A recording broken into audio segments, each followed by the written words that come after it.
2023ರ ಕೊನೆಯ ದಿನ ಇವತ್ತು ಇಯರ್ ಎಂಡ್ ಮೋಜು ಮಸ್ತಿ ಎಲ್ಲ ರೀತಿಯಲ್ಲಿ ಸೆಲೆಬ್ರೇಷನ್ ಮಾಡಲಿಕ್ಕೆ ಬೀಚ್ಗಳಲ್ಲೂ ಅವಕಾಶ ನೀಡಲಾಗಿದೆ. ಸೊ ಅದಕ್ಕೆ ಬೆಳ್ಳಂಬೆಳಗ್ಗೆಯಿಂದನೇ ಮಂಗಳೂರಿನ ಎಲ್ಲ ಬೀಚ್ಗಳಲ್ಲೂ ಕೂಡ ಪ್ರವಾಸಿಗರ ಸಂಖ್ಯೆ ಸಾಕಷ್ಟಿದೆ. ಇಲ್ಲಿ ನೋಡ್ಬೋದಾಗಿದೆ, ಪಣಂಬೂರು ಬೀಚ್ನಲ್ಲಿದ್ದೀವಿ. ಪಣಂಬೂರು ಬೀಚ್ನಲ್ಲಿ ಸಾಕಷ್ಟು ಪ್ರವಾಸಿಗರು, ಸ್ಥಳೀಯರು, ಸಾಕಷ್ಟು ಜನರು ಇಲ್ಲಿಗೆ ಬಂದು ಮೋಜು ಮಸ್ತಿಯನ್ನು ಮಾಡ್ತಾ ಇರುವಂಥದ್ದು. ಎಲ್ಲರೂ ಕೂಡ ಏನು ವಾಟರ್ ಗೇಮ್ಸ್, ನೀರಿನಲ್ಲಿ ಆಟ ಆಡ್ಕೊಂಡು ಸಮುದ್ರಕ್ಕೆ ಇಳಿದು ಎಲ್ಲರೂ ಕೂಡ ಎಂಜಾಯನ್ನು ಮಾಡ್ತಾ ಇರುವಂಥದ್ದನ್ನು ಇಲ್ಲಿ ಕಾಣ್ಬೋದಾಗಿದೆ. ಅಂದರೆ ಸಾಕಷ್ಟು ಸಂಖ್ಯೆಯಲ್ಲಿ ಜನರು ಬಂದಿದ್ದಾರೆ. ಕೇಳಿ ಇವತ್ತು ಇಯರ್ ಎಂಡ್, ಅದು ಕೂಡ ಭಾನುವಾರ ಬಂದಿದೆ.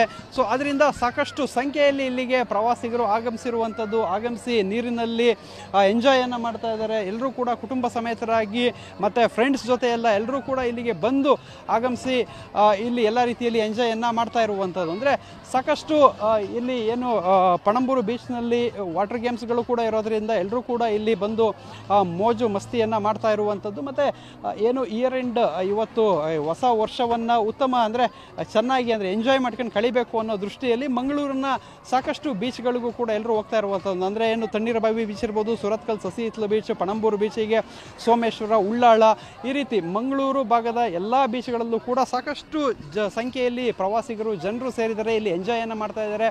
ಅದೇ ರೀತಿ ಏನು ಪೊಲೀಸ್ ಇಲಾಖೆ ಕೂಡ ಕೆಲವೊಂದು ನಿರ್ಬಂಧಗಳನ್ನು ಹೇರಿರುವಂಥದ್ದು. ರಾತ್ರಿ 10 ಗಂಟೆವರೆಗೆ ಬೀಚ್ಗಳಲ್ಲಿ ಸೆಲೆಬ್ರೇಷನ್ ಮಾಡಲಿಕ್ಕೆ ಅವಕಾಶ ಇರುತ್ತೆ, ಅದಾದ ನಂತರ ಇರೋದಿಲ್ಲ. ಮತ್ತು ಬೀಚ್ಗಳಲ್ಲಿ ಪ್ರವಾಸಿಗರು ಬಂದಂಥ ಸಂದರ್ಭದಲ್ಲಿ ಯಾರು ಪುಂಡ ಪೋಖ್ರಿಗಳು ಹಾವಳಿ ಕೊಟ್ಟರೆ ಅವರಿಗೆ ಪೊಲೀಸರಿಗೆ ಇನ್ಫಾರ್ಮ್ ಮಾಡಿದರೆ ತಕ್ಷಣ ಬರಬೇಕು ಅಂತೇಳಿ ಕೆಲ ಪೊಲೀಸರನ್ನ ಸ್ಥಳದಲ್ಲೇ ನಿಯೋಜನೆ ಮಾಡಿರೋವಂಥದ್ದು. ಮತ್ತು ನೈತಿಕ ಪೊಲೀಸ್ಗಿರಿ ಆಗಬಾರ್ದು ಅಂತ ಹೇಳಿ ಕೆಲವೊಂದು ಟೋಲ್ ಫ್ರೀ ನಂಬರ್ಗಳನ್ನು ಕೂಡ ಕೊಟ್ಟು ಅವರಿಗೆ ಕರೆ ಮಾಡಿ ಅಂತ ಹೇಳಿರುವಂಥದ್ದು. ಸದ್ಯಕ್ಕೆ ಏನು ಕಡಲ ನಗರಿ ಕಲರ್ಫುಲ್ ಆಗಿದೆ. ಎಲ್ಲರೂ ಕೂಡ ಇವತ್ತು ಇಯರ್ ಎಂಡನ್ನು ಮಾಡಲಿಕ್ಕೆ ಮತ್ತು ಹೊಸ ವರ್ಷವನ್ನು ವೆಲ್ಕಮ್ ಮಾಡಲಿಕ್ಕೆ ಉತ್ಸುಕರಾಗಿದ್ದಾರೆ.